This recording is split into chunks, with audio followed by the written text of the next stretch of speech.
மகிந்தவுக்கு தூக்கு தண்டனை. தலைவர் பிரபாகரனை காப்பாற்றிய போர் நிறுத்தம் அம்பலப்படுத்திய சரத் பொன்சேகா. குற்றவாளிகளை அரசியலுக்குள் புகுத்தியவர்களே ராஜபக்ஷக்கள் எழுந்துள்ள கடும் குற்றச்சாட்டு.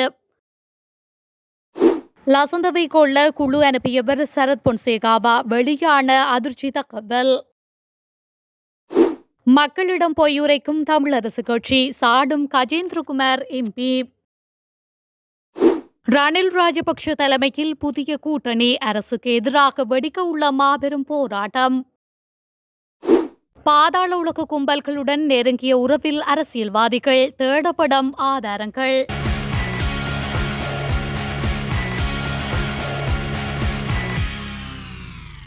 பிரபாகரன் உள்ளிட்ட தலைவர்களை காப்பாற்றுவதற்காக மகிந்த போர் நிறுத்தத்தை அறிவித்தார் என முன்னாள் ராணுவ தளபதி ஃபீல்டு மார்ஷல் சரத் பொன்சேகா தெரிவித்துள்ளார்.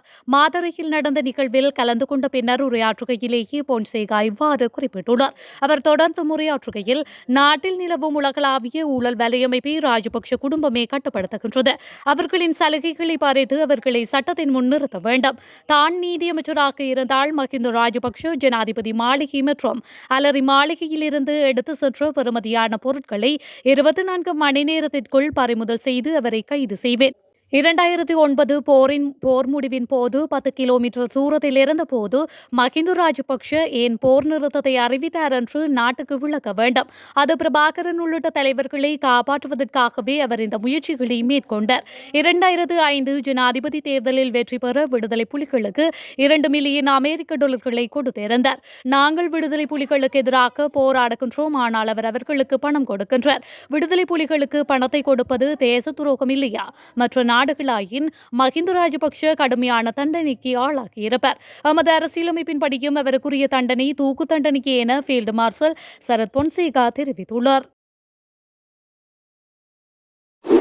ராஜபக்ஷகளே தென் மாகாணத்திற்கு திட்டமிடப்பட்ட குற்ற செயல்களில் ஈடுபடும் குற்றவாளிகளையும் போதைப் பொருட்களையும் அரசியலுக்குள் அதிகம் கொண்டு வந்தவர்கள் என தேசிய மக்கள் சக்தியின் நாடாளுமன்ற உறுப்பினர் தேனதுசமன் தெரிவித்துள்ளார். விளையாட்டில் ஊக்க பதார்த்த பயன்பாட்டிற்கு எதிரான சட்டம் மூலம் 2ஆம் மதிப்பீடு விவாதத்தில் கலந்து கொண்டு நாடாளுமன்றத்தில் உரையாற்றும் போதே மேற்கண்டவாறு அவர் குறிப்பிட்டுள்ளார்.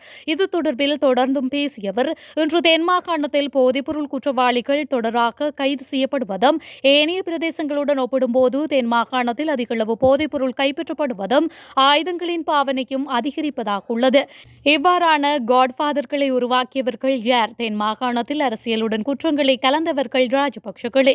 ஐஸ்லாந்து குமாரின் பின்னால் இருப்பவர் ஜலம்பிட்டி அமரே. இவர் பெயர் போன குற்றவாளியாவர். இவர்களை வைத்துக் கொண்டுதான் தென் மாகாணத்தில் இவர்கள் அரசியல் செய்தார்கள். வம்புட கஜா போன்றோர் தொடர்பில் இரகசியங்கள் வெளிவரும் போது அதனோடு இணைந்த அரசியல்வாதிகளுக்கு வருத்தமாக இருக்கின்றது என்றும் அவர் மேலும் தெரிவித்துள்ளார்.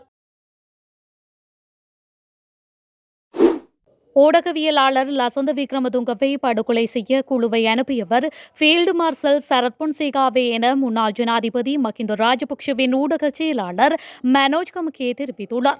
மொட்டு கட்சியின் தலைமையகத்தில் நடாத்திய விசேட செய்தியாளர் மாநாட்டில் உரையாற்றும் போதே அவர் இவ்வாறு குறிப்பிட்டுள்ளார். தொடர்ந்தும் பேசிய அவர், அன்றிருந்த எதிர்க்கட்சி கொறடா ஜோசப் மைக்கேல் பெரேரா நாடாளுமன்றத்தில் உரையாற்றும் போது தெரிவித்ததாக அவர் குறிப்பிட்டுள்ளார். மேலும் சர்வதேச இணையதளம் ஒன்றிலும் வெளியிடப்பட்டிருந்ததையும் அவர் தெளிவுபடுத்தியுள்ளார். தன் மீது உள்ள குற்றங்களை மறைப்பதற்காக சரத் பொன்சேகா தேசிய மக்கள் சக்தி அரசாங்கத்திற்கு சார்பாகவும் மகிந்த ராஜபக்ஷவுக்கு எதிராகவும் பேசுகின்றார். அது தொடர்பில் நாம் அதிகமாக கதைக்க விரும்பவில்லை. சரியான சந்தர்ப்பத்தில் விவரங்களை தெரிவிக்கின்றேன் என்று மனோஜ் கமகே தெரிவித்துள்ளார். ஜோசப் மைக்கேல் பெரடா மட்டுமல்ல, ஒரு சந்தர்ப்பத்தில் ரணில் விக்ரமசிங்கம் மற்றும் லசந்த விக்ரமதுங்கவின் சகோதரரும் இது தொடர்பில் குறிப்பிட்டுள்ளார். இந்த அரசாங்கம் ஊடகவியலாளர் லசந்த விக்ரமதுங்க படுகொலை தொடர்பில் விசாரணைகளை ஆரம்பித்துள்ளதால் தனது பக்கம் குற்றம் இருப்பதால் அதை மறைப்பதற்காக ராஜபக்ஷவுக்கு எதிராக பேசுவதாக ஒரு சந்தேகம் எழுகின்றது என மனோஜ் கமகே மேலும் குறிப்பிட்டுள்ளார்.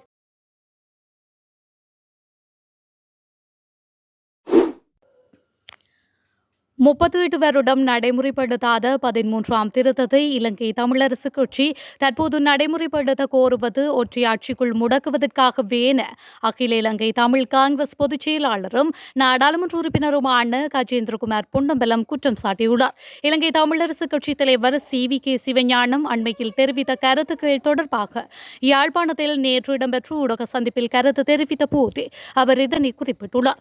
மேலும் அவர் தெரிவிக்கையில் 13ஆம் திருத்தத்தை நடைமுறைப்படுத்த வேண்டும் என தமிழ் தேசிய மக்கள் முன்னணி தவிர்ந்த அனைவரும் இணங்கியுள்ளதாக CVK சிவஞானம் தெரிவித்துள்ளார்.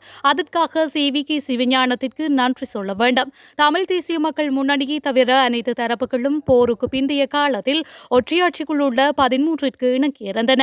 ஒற்றையாட்சிக்குள் முடக்கப்படக்கூடாது, 13ஐ ஆரம்ப புள்ளியாக கொண்டு நகர்த்த முடியாது என சொல்லிக்கு தமிழ் தேசிய கூட்டமைப்பில் இருந்து வெளியேறினோம்.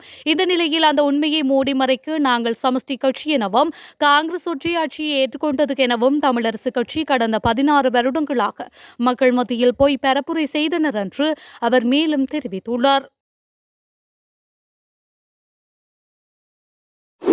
தேசிய மக்கள் சக்தி அரசாங்கத்திற்கு எதிராக ஒன்றிணைந்த எதிர்ப்பு பேரணியை நடாத்துவதற்கு எதிர்க்கட்சிகள் தீர்மானித்துள்ளன. ஜனாதிபதி அனுரகுமார திசாநாயக்க தலைமையிலான தேசிய மக்கள் சக்தி அரசாங்கம் முன்னெடுத்து வரும் சர்வதிகார அடக்குமுறைகளுக்கு எதிராக இந்த பேரணியை கொழும்பில் நடாத்த தீர்மானிக்கப்பட்டுள்ளதாக செய்திகள் வெளியாகியுள்ளன. அதன்படி குறித்த பேரணி தொடர்பான கலந்துரையாடல் ஒன்றும் அண்மையில் இடம்பெற்றுள்ளது.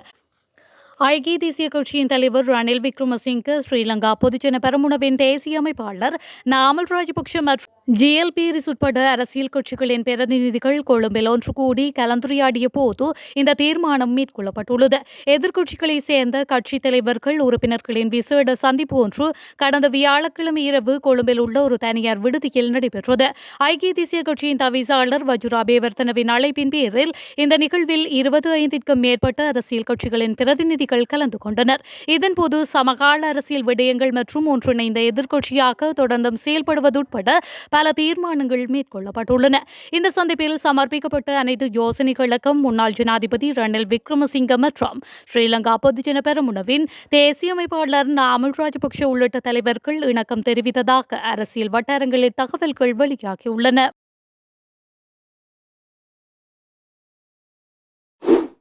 பாதாள உலக கும்பல்களுடன் தொடர்பு கொண்டிருந்ததாக கூறப்படும் முன்னாள் நாடாளுமன்ற உறுப்பினர்கள் மற்றும் அமைச்சர்களிடம் போலீசார் விசாரணைகளை தொடங்கியுள்ளனர்.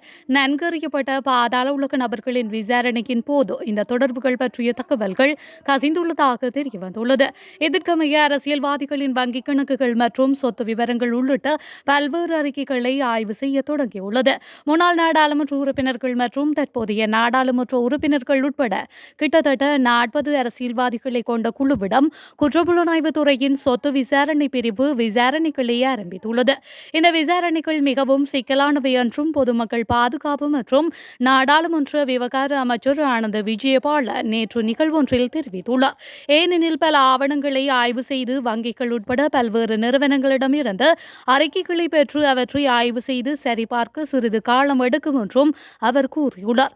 சட்டவிரோதமாக சொத்துக்களை ஈட்டியதாக கூறப்படும் அரசியல்வாதிகள் தொடர்பான முறைப்பாடுகள் இன்னும் வந்து கொண்டிருப்பதாகவும் பெறப்பட்ட அனைத்து முறைப்பாடுகள் குறித்தும் விசாரணைகள் நடாத்தப்பட்டு வருவதாகவும் அமைச்சர் மேலும் தெரிவித்துள்ளார்.